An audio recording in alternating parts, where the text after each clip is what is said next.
হরে কৃষ্ণ, রাধে রাধে। আজ আমি যাচ্ছি আমাদের বাড়ির কাছে ক্যাফেতে। আবারও অনেকদিন পর এলাম বাড়ির কাছে এই সুন্দর ক্যাফেতে। এখানে এসেই আমরা প্রথমে মেনু কার্ড দেখে অর্ডার দিতে চলে এলাম। আমরা 4 জন মিলে এসেছি সন্ধ্যের আড্ডাতে রাস্তার ধারে। এই জায়গাটি পারফেক্ট জায়গা। সন্ধ্যে থেকে রাত্রি পর্যন্ত এখানে কত মানুষের ভিড় জমে। তারপর আমাদের গল্পে আড্ডা চলতে থাকে। এখানে এসে আমার এক স্কুল ফ্রেন্ডের সাথে দেখা হলো। তারপর আমরা একটা পিক তুলতে থাকলাম এবং ভিডিও করলাম।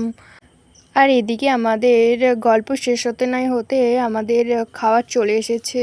ফ্রেঞ্চ ফ্রাই ও চা চলে এসেছে। এই ক্যাফেতে মূলত চাটি অপূর্ব বানায়, সেই কারণেই এখানে আমাদের বারবার ছুটে আসা হয়। প্রথমেই আমি চায়ের কাপে চুমুক দিয়ে খাওয়া শুরু করলাম, তারপর ফ্রেঞ্চ ফ্রাই খেলাম। ফ্রেঞ্চ ফ্রাই টেস্টটা অতটাও ভালো লাগে না, বাট ঠিক আছে। আর এদিকে একজন তো চায়ের কাপে ফ্রেঞ্চ ফ্রাই ডুবিয়ে খাচ্ছে। ভাই, এমন কে তারপর আমাদের চিকেন স্প্রিং রোল, পনির ও চিকেন প্যাটিস চলে এসেছে। তারপর খাওয়া কমপ্লিট করে চলে এলাম ফুচকা খেতে। ফুচকা খাওয়ার পর সবশেষে আইসক্রিম খেয়ে বাড়ির পথে রওনা হলাম।